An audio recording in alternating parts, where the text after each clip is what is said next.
You're watching News at Prime. The United Nations High Commissioner for Refugees, Assistant High Commissioner for Protection, recently concluded a 5-day visit to South Africa.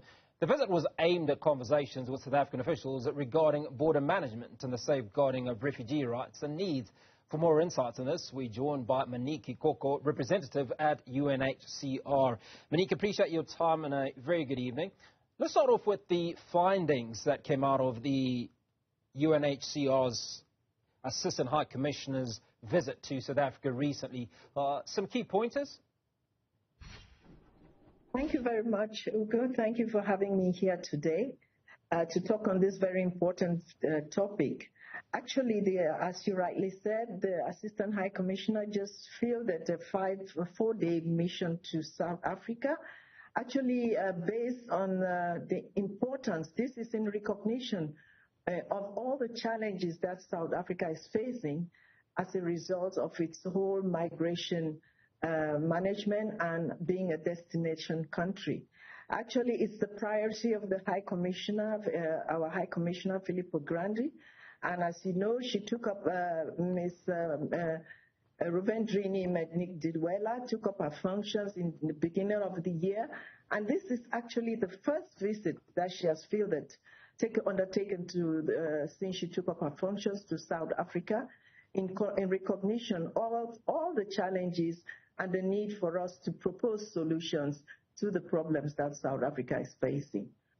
Indeed, it was a very fruitful mission. She had the opportunity to meet with the Minister of Home Affairs, Dr. Aaron Motsoaledi and team, and also as well as with the DIRCO colleagues. And she also took a trip to Musina to meet with the border management authorities and spoke to our partners as well. As you know, there's been a lot going on because of the white paper that was recently published gazetted by the government in terms of trying to put 3 pieces of legislation together that's relating to citizenship, immigration and refugee protection. And all had discussions were centered around this issue, especially South Africa's proposal to withdraw from the 1951 convention. Indeed, there was a lot of discussions around this, but most importantly, we really appreciate and commend the government of South Africa for trying to put these pieces together, because it will actually help to provide us with cohesion and better management of the refugee asylum system in the country. The findings were quite strategic in terms of the fact that the government is very open.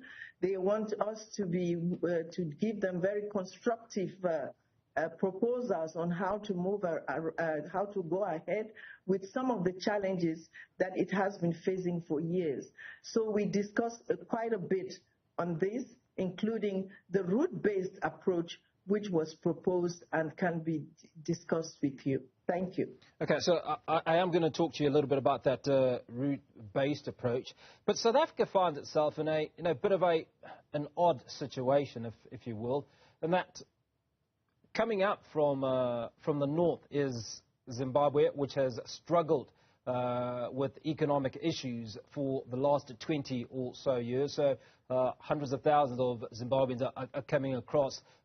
You've got illegal immigrants that are coming out, or various migrants, if you will. Maybe let's use that term, coming in from Lesotho, from Eswatini, from Mozambique, in fact, from many countries in SADC, because economically it is the powerhouse of SADC.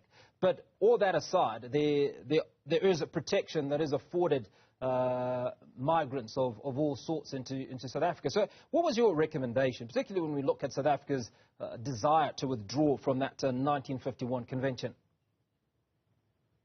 Looking at things clearly and objectively, nobody can underestimate the challenges that South Africa faces in terms of mixed movements into the country. Mixed movements, I mean to say, it's having people who are actually coming in for economic reasons and also those who are fleeing genuine protection and persecution. Fleeing persecution, I wanted to say. In this regard, we wanted to ensure that whatever the government does at this point must be able to make this clear distinction about who is a refugee and who is a migrant. This is where the confusion lies. If you look at it carefully at this point, we have 144,000 or so refugees and asylum seekers in the country, which actually represents just 0.2% of the population of the almost more than 60 million people living in the country, which does not really pose a problem if this is managed carefully.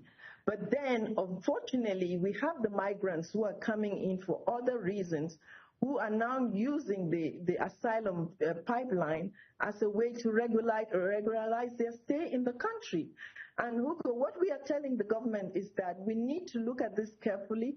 We need to look at the ways to have very fair and transparent systems that are expedited so that these people, the determination of those in need of international protection can be done as quickly as possible. And those who are not in need of international protection can also be dealt with through other migratory rules and even lead to their removal from the country.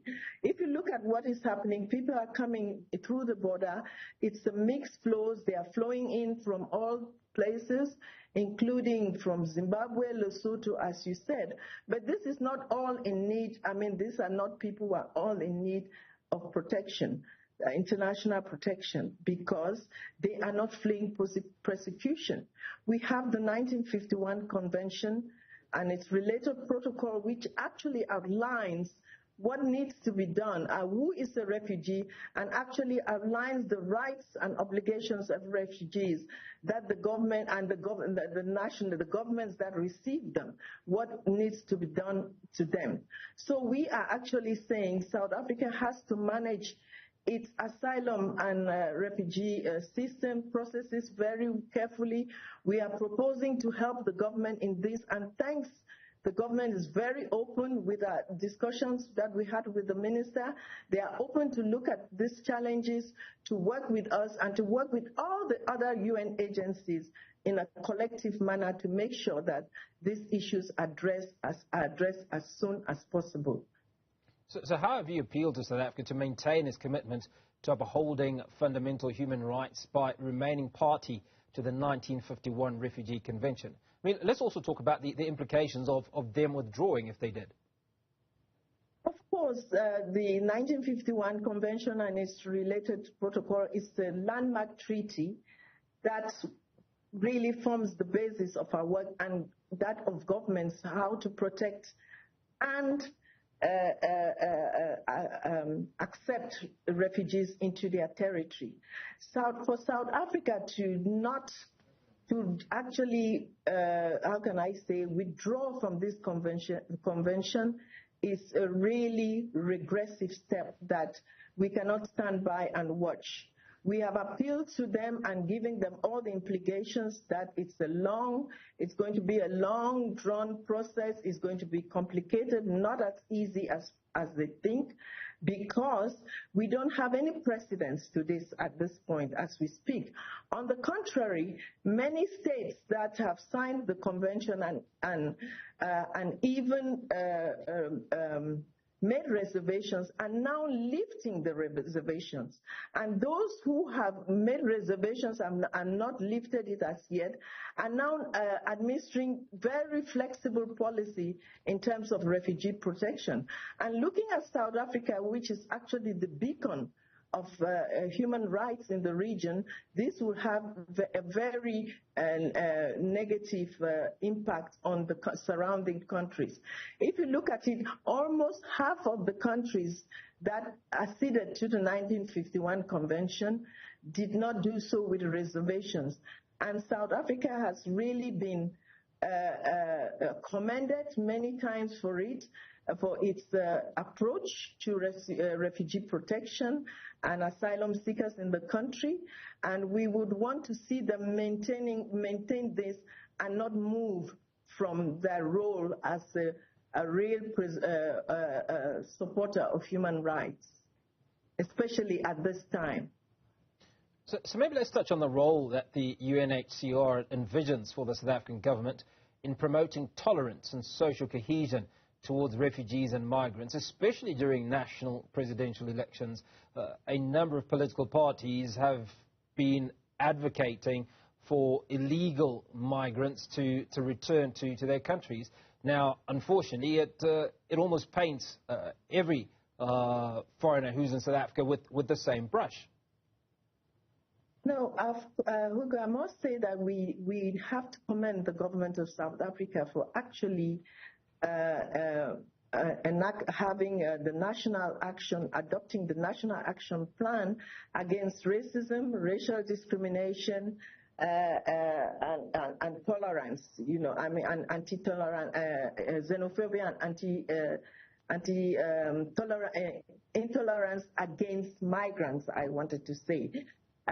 This was adopted, I think, since 2019, and the government has laid down certain groups of people who need to be carefully looked at in terms of this. It's an appeal. This is a plan that appeals to the hearts of all South Africans to have it in their heart to accept people and live peacefully with them side by side.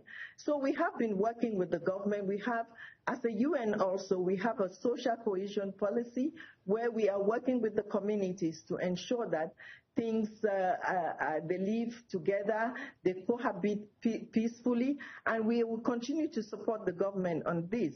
And in times like this, it is important that the message, the anti-foreigner messages are sent out there to ensure that people live side by side in a peaceful manner. I think that's the role, and we have been working with the government. The government is engaged in this, and just adopting this national action plan is a very big step for the government to ensure that people coexist peacefully with foreigners, including foreigners and the local communities.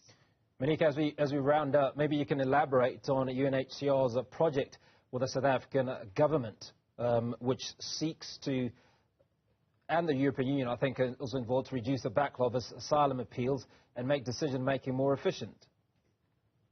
Of course, that's one of the main projects that we have with the Department of Home Affairs. Hugo, I must say that the government has been open to work with us. We have received funding. We used to fund the project, but we also received funding from the EU recently, which we are supporting the government. It's all geared towards ensuring that we have very fair, transparent, and expedited asylum processes that can deal with the issue, the migration management in the country. As you well know, everybody who comes in the country, a lot of immigrants who come into the country use the asylum pipeline as a way of regularizing their stay, which makes it very difficult for the government. We find it that it's one of the biggest challenges to go through all these applications, especially when they're at the appeal level. So the backlog continues to expand daily, but we are working with the government, and we hope that some of the proposals that we have made to them, including the fact that they should be able to adopt simplified processes that, and contextualize it in a way that can help them deal with this backlog project, is something that they would listen to. We know that it's a challenge, but we are there to support. We have to give very constructive advice and proposals to the government, as we are not here to destroy, but rather to build. And we'll continue to work with the government in this regard to ensure that the backlog project is dealt with, while we have also identified some challenges in terms of moving things forward. We will continue to push forward our strategy that we have shared to the government. But what is most important is that the government is open to our proposals and ready to listen to us. Monique Ekoko, I appreciate your time. Thanks so much for speaking to us, representative at UNHCR.